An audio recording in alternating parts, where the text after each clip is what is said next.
Yeah, so we've had a condition survey done not that many years ago, and then an indoor facility strategy written in 2015, and they both indicated that there was a need in the near future to replace the facility with a much more modern, energy efficient and better facility that meets the needs of the community for today. So we've done quite a lot of work now in getting the facility mix right. And we're really excited about the new facility opening next year in August. Yeah, so the current Splash facility opened in May 1988, and I think it's fair to say in the late 80s the leisure type offer tropical pool was very much in vogue, but today it's a completely different climate with regards to sports and leisure provision. We have to provide a variety of facilities that meets the needs of the community. So it needs to be modern. We now know that we need a slightly larger gym, we need a larger dance studio, we need a pool that children can learn to swim in. You know, Sheringham is a coastal resort, so learn to swim is a life skill, so that's really important to provide that for the community and also as our leisure offer for everyone else. So we think we got the balance right, with regards to the facility mix. And we're really excited, and we know that more people will participate in sport and leisure. Well, Splash is iconic, isn't it? Whoever you talk to from the region, everyone remembers coming to Splash when they're a young person. For children and families especially, it was that wonderful offer in the summer.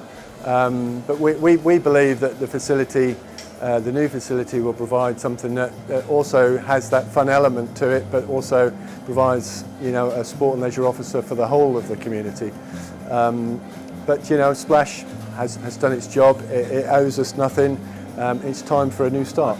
In the new facility, I think we're going to be able to offer a whole lot more activities than we ever have been able to. The design of it, the pool shape, everything gives us a lot more flexibility. We'll be able to grow the amount of users we have so we can serve more of the community. There'll be the pool lends itself for have different sessions on at once.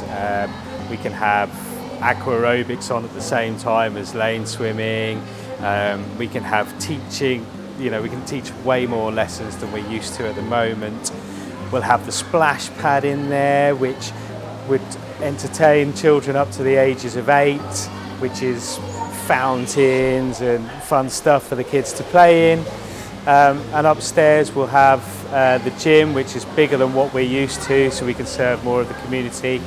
We'll have a larger dance studio, so we can have more people in more classes. We'll also have virtual classes running, which run throughout the day, allowing people to come at any time to exercise with friends and other like-minded people. For me, virtual is really exciting because it does run constantly, and therefore you can come at any time and join in. That's something that came in with Everyone Active when they took over the contract in April, and it's been relatively successful at Fakenham and Victory, and I'm sure, especially following lockdown, where people have become more used to exercising at home and in front of a virtual instructor, I'm sure that's given it a better platform to launch in the new site. So with a larger gym, we'll have a lot more kit to what we're used to. We'll have some great functional kit overlooking the golf course, the sea, and it'll be a great spot for exercise.